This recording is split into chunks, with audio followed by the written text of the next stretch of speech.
Olá, boa tarde, tudo bem?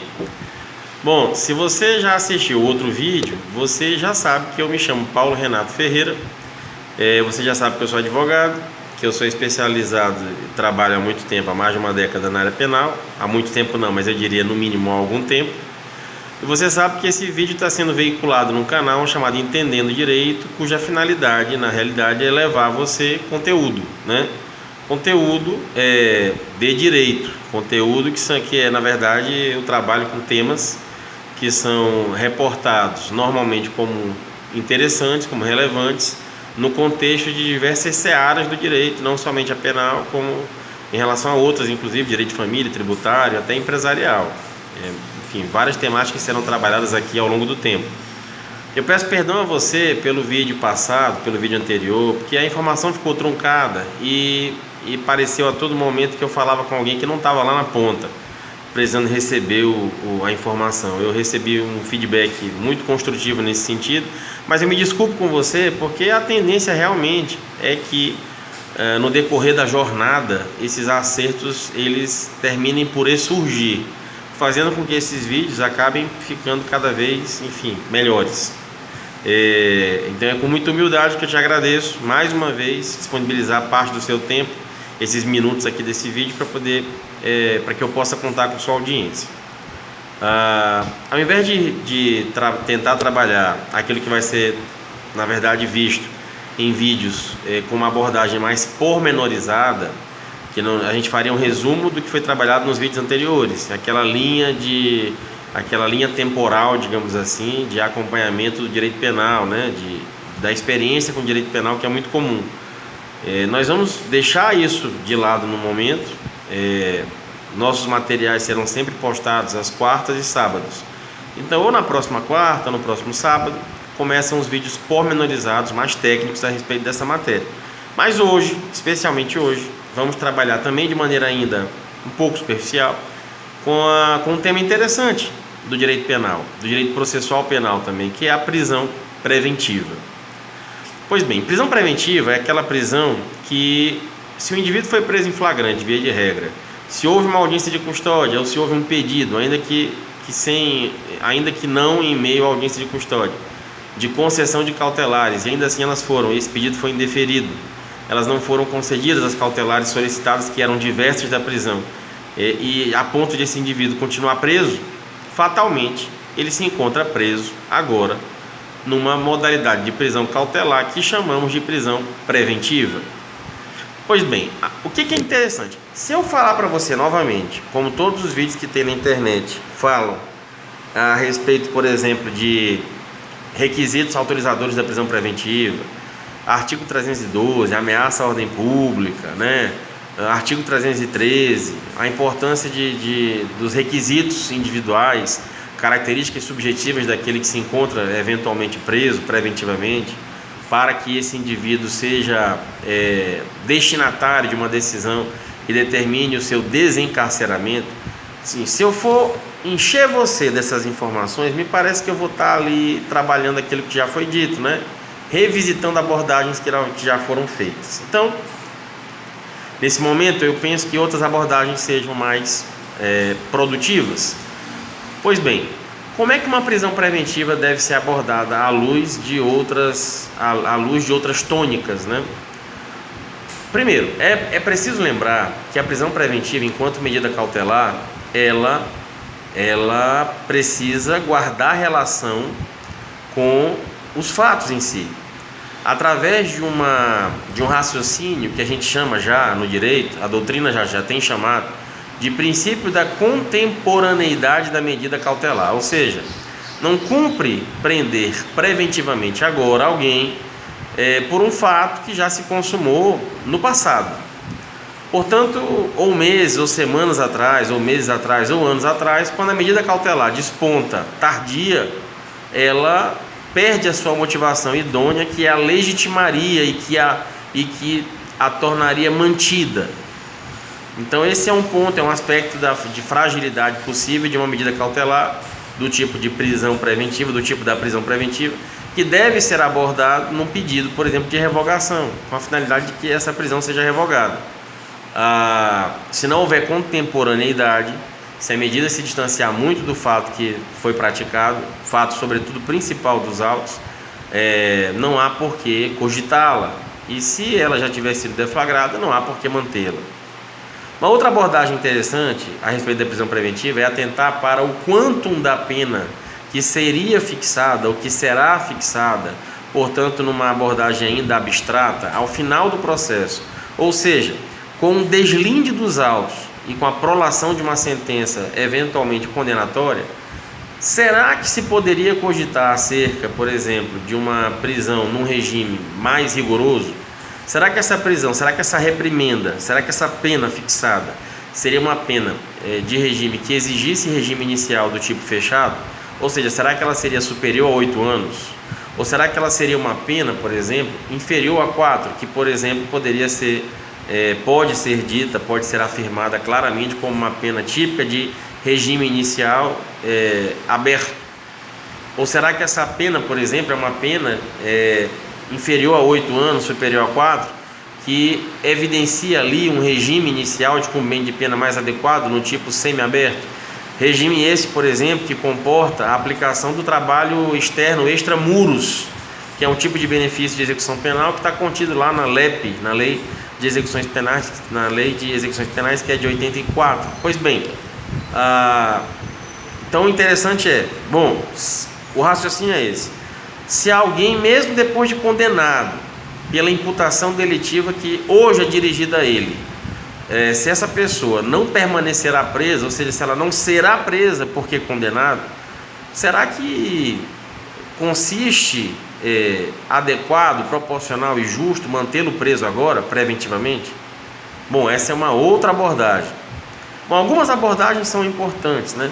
Essa do regime, por exemplo, futuramente tido como inicial, despontando como inicial de cumprimento de pena, é importante, porque é uma abordagem que leva à solução de uma prisão com o afastamento dela. Essa outra visão acerca da contemporaneidade também é importante, e sem perder de vista nunca, a despeito da contemporaneidade, da cláusula geral de direito rebus sic stantibus, que nos convida a sempre modificarmos alguma medida que foi deflagrada quando alguma circunstância, por exemplo, se mostrou modificada. Lembrando que circunstância modificada também contempla o decurso de tempo.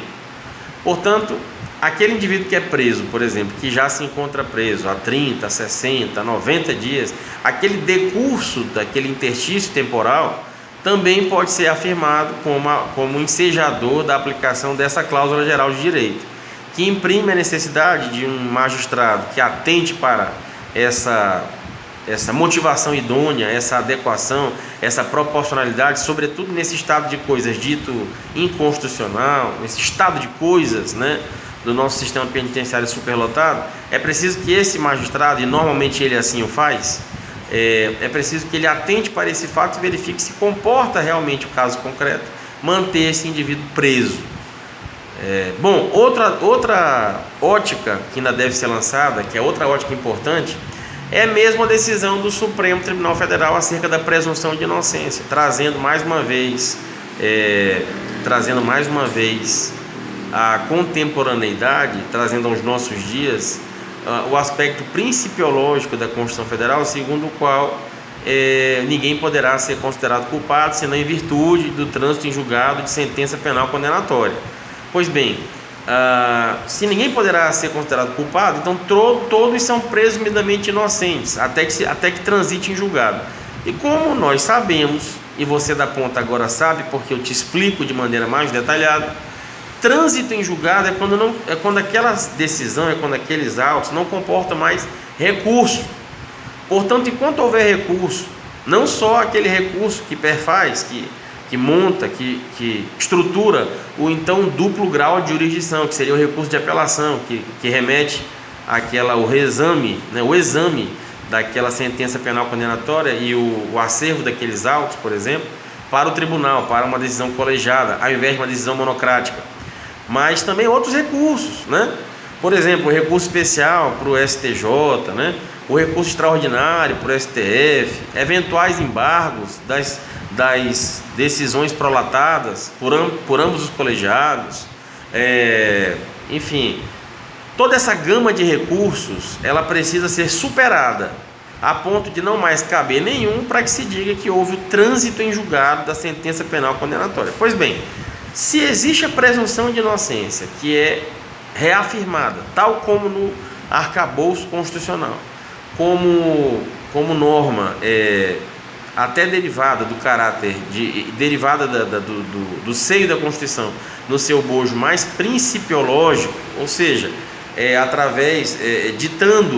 sendo ditado esse princípio através de um estandarte ancorado aí no devido processo legal, na imparcialidade do juízo, né, guardando consonância com todos esses vértices constitucionais. Pois bem, se o nosso ordenamento ele contém esse princípio, se contém essa norma garantista em relação àquele que é processado, como contemplar também uma prisão preventiva, sobretudo uma prisão preventiva às vezes abusiva, né?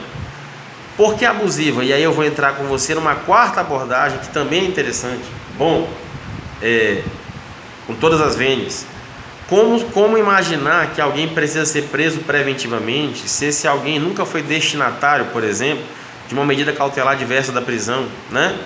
Como o indivíduo nunca foi destinatário de uma tornozeleira eletrônica, de uma monitoração eletrônica, né, lá do artigo 319, inciso 9 do CPP, como esse cidadão nunca foi destinatário, nunca recebeu esse direito, né, essa medida diversa da prisão, para que ele pudesse assim cumpri-la, e ainda assim prevalece contra ele uma prisão preventiva, como se, por exemplo, essa prisão preventiva, ela fosse aplicável porque aquela monitoração eletrônica seria inaplicável, seria insuficiente. Como presumir insuficiente uma medida diversa da prisão? Então veja, eu trago para você agora, pelo menos aí 4 abordagens, né? A primeira abordagem, relembrando, verifique o quantum da pena que será fixado numa eventual condenação. Se esse quantum da pena, por exemplo, não condisser com um regime mais rigoroso, então presume-se que ou esse indivíduo ficará no semiaberto e ele, por exemplo, quando condenado, terá direito imediatamente, até porque há decisões que falam inclusive no afastamento da exigência do cumprimento de 1/6 da pena, né, para o benefício, enfim, esse indivíduo terá de início logo o benefício do trabalho externo extramuros, ou seja, ele poderá todo dia sair, trabalhar e só retornar à noite para se manter regastulado à noite, recolhido à noite numa casa de albergado.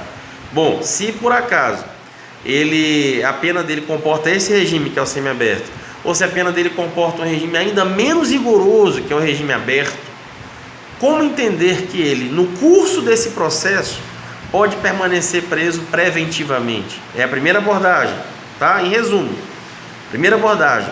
Segunda abordagem, lembrando sempre da cláusula da contemporaneidade.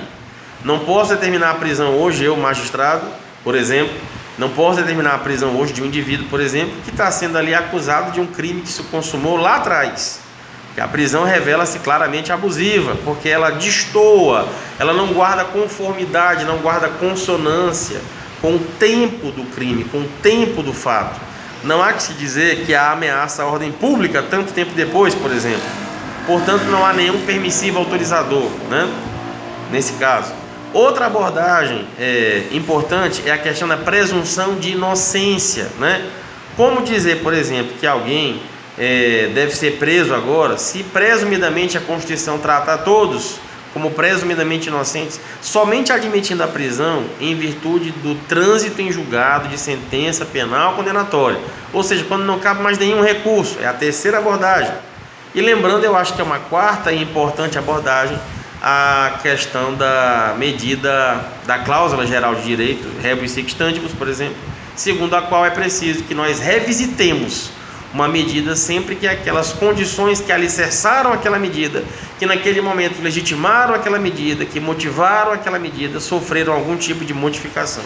Sobretudo, por exemplo, lembrando que o decurso de tempo, o mero decurso de tempo, consiste, por exemplo, numa modificação que deve dar ensejo sim à reavaliação da medida. Bom, dito isso, eu faço mais uma quinta observação, eu fiz ainda há pouco. Não há como entender que aquele indivíduo que jamais descumpriu uma cautelar diversa da prisão, que ele não possa se submeter a essa cautelar, presumindo que ele vá inobservar aquelas condições às quais ele devesse ou ele deva se submeter.